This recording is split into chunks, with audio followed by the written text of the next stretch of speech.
Moje ime je Marjanca Ajša Vižintin, prihajam z Inštituta za slovensko izseljenstvo in migracije ZRC SAZU, kjer se ukvarjamo s Slovenkami in Slovenci, ki so šli po svetu, in pa z ljudmi, ki prihajajo k nam.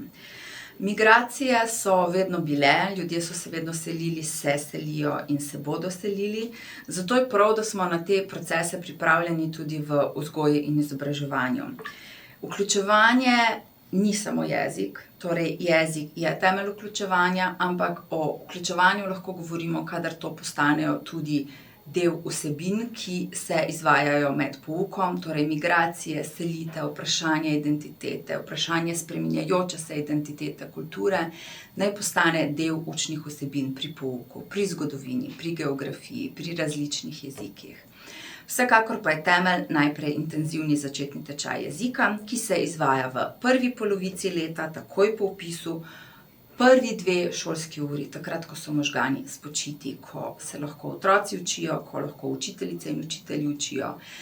In potem sledi individualni program, ki spremlja napredek in pri učenju jezika in pri procesu vključevanja.